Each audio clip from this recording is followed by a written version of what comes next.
नमस्कार दोस्तों, स्वागत है आपका मेरे YouTube चैनल क्रिएटिव जेएस पे। दोस्तों, आज हम भगवत गीता का चैप्टर 3 कवर करेंगे और भगवत गीता का चैप्टर 3 है कर्म योग। तो चलिए दोस्तों, भगवत गीता का चैप्टर 3 पढ़ते हैं। दोस्तों, ज्ञान योग और कर्म योग के अनुसार अनासक्त भाव से नियत कर्म करने की श्रेष्ठता का निरूपण। अर्जुन उवाच जायसी चेत कर्मणस्ते मता बुद्धिर्जनार्दन तात्किं कर्मणि घोरे मां नियोजयसी केशव। ये उसका पहला श्लोक था, लेकिन हम श्लोक नहीं पढ़ सकते, नहीं तो वीडियो बहुत लंबा हो जाएगा। हम सिर्फ अर्थ पढ़ेंगे। अर्जुन बोले, हे जनार्दन, यदि आपको कर्म की अपेक्षा ज्ञान श्रेष्ठ मान्य है तो फिर हे केशव, मुझे भयंकर कर्म में क्यों लगाते हैं? आप मिले हुए से वचनों से मेरी बुद्धि को मानो मोहित कर रहे हैं, इसलिए उस एक बात को निश्चित करके कहिए जिससे मैं कल्याण को प्राप्त हो पाऊं। श्री भगवान बोले, हे निष्पाप, इस लोक में दो प्रकार की निष्ठा साधना की परिपक्व अवस्था अर्थात पराकाष्ठा का नाम निष्ठा है, मेरे द्वारा पहले कही गई है। उसमें से सांख्य योगियों की निष्ठा तो ज्ञान योग से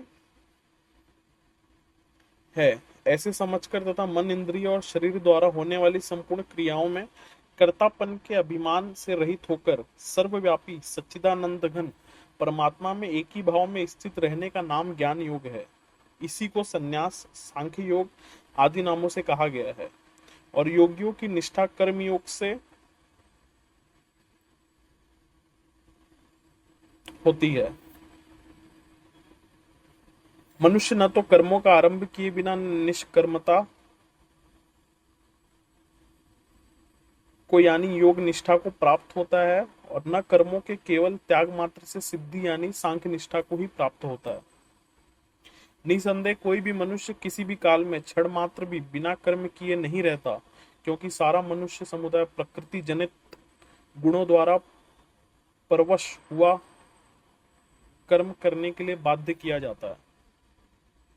जो मूढ़ बुद्धि मनुष्य समस्त इंद्रियों को हठ पूर्वक ऊपर से रोककर मन से उन इंद्रियों के विषयों का चिंतन करता रहता है, वह मिथ्याचारी अर्थात दंभी कहा जाता है।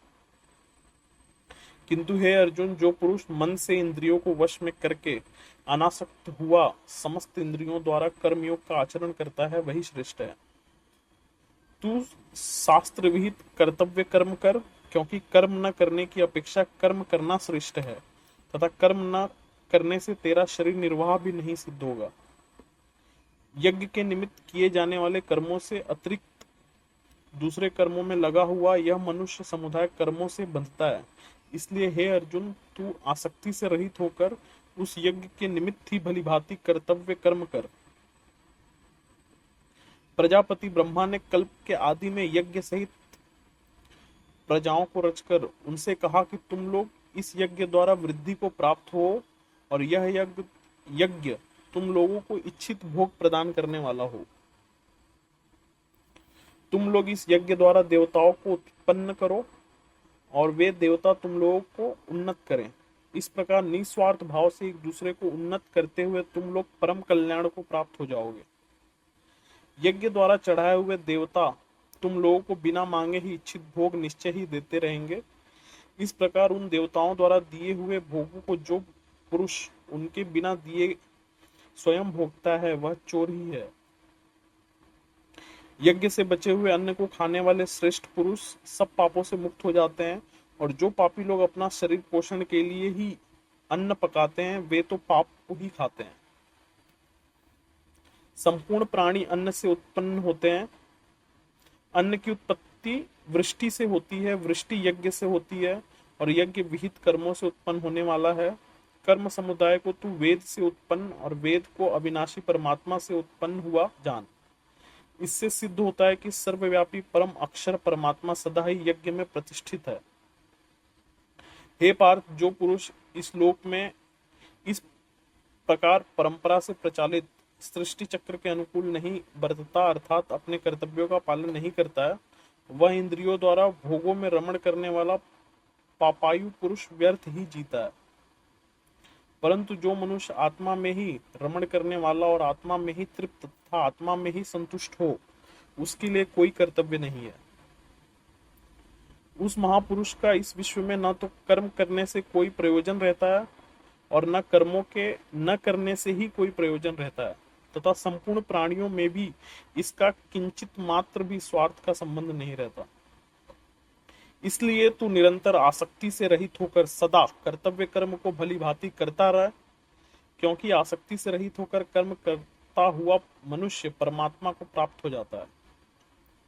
जनकादि ज्ञानी जन भी आसक्ति रहित कर्म द्वारा ही परम सिद्धि को प्राप्त हुए थे। इसलिए तथा लोक संग्रह को देखते हुए भी तू कर्म करने के ही योग्य है, अर्थात तुझे कर्म करना ही उचित है। श्रेष्ठ पुरुष जो जो आचरण करता है, अन्य पुरुष भी वैसा ही आचरण करते हैं। वह जो कुछ प्रमाण कर देता है, समस्त मनुष्य समुदाय उसी के अनुसार बरतने लग जाता है। हे अर्जुन, मुझे इन तीनों लोकों में न तो कुछ कर्तव्य है और न कोई भी प्राप्त करने योग्य वस्तु अप्राप्त है, तो मैं भी कर्म में ही बरतता हूं। क्योंकि हे पार्थ, यदि कदाचित मैं सावधान होकर कर्मों में न बरतूं तो बड़ी हानि हो जाए, क्योंकि मनुष्य सब प्रकार से मेरे ही मार्ग का अनुसरण करते हैं। इसलिए यदि मैं कर्म न करूं तो ये सब मनुष्य नष्ट भ्रष्ट हो जाएं और मैं संकर्ता का करने वाला हूं तथा इस समस्त प्रजा को नष्ट करने वाला बनूं। हे भारत, कर्म में आसक्त हुए ज्ञानी जन जिस प्रकार कर्म करते हैं, आसक्ति रहित विद्वान भी लोक संग्रह करना चाहता हुआ उसी प्रकार कर्म करे।